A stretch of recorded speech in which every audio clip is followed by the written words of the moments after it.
Hi అండి. Welcome to వేద vlogs. మా ఆయన ఇలా ఎండకి ఎండబెడుతుంటే ఇవి ఏమి గింజలు ఇలా ఆరబెడుతున్నాడు అని అనుకుంటున్నారా? గింజలు కాదండి, మన్ను. మరి ఈ మన్ను ఎందుకు అనుకుంటున్నారా? సాయిల్ టెస్ట్ కోసం అండి. సాయిల్ టెస్ట్ చేయడం కోసం రైతుల దగ్గర నుండి వారి చేన్లలో ఉండే మన్నును తీసుకొని వచ్చి ఇలా ఎండబెడుతున్నాడు. ఇలా ఎందుకు అంటే రైతుల పంటలు పెట్టడానికి ముందు వారి పొలంలో ఉండే మన్నులో ఏవైనా పోషకాలు తక్కువగా ఉన్నాయా, అవి ఏవి అని తెలుసుకోవడానికే ఈ సాయిల్ టెస్ట్. తెలుగులో చెప్పాలంటే భూసార పరీక్ష అంటారండి. అలా టెస్ట్ చేయించుకున్న తర్వాత ఏ పోషకాలు తక్కువ ఉంటాయో ఆ పోషకాలు రైతులు ఆ పొలంలో వేసుకుంటే వారికి పంట అనేది చాలా బాగా వస్తుందండి. అవన్నీ ఓకే.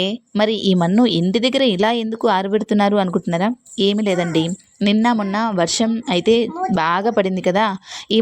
ఈ మన్ను ఇలా తడిగా ఉంటే సాయిల్ టెస్ట్ చేయడం జరగదు. అందుకని ఈ మన్నుని ఇలా ఎండలో ఆరబెట్టి ఆ తర్వాత జల్లెడ పట్టుకొని ఫైనల్గా వచ్చిన మన్నుతో సాయిల్ టెస్ట్ అయితే చేస్తారు. దీనివలన రైతులకు చాలా ఉపయోగం ఉంటుందండి. ఓకే.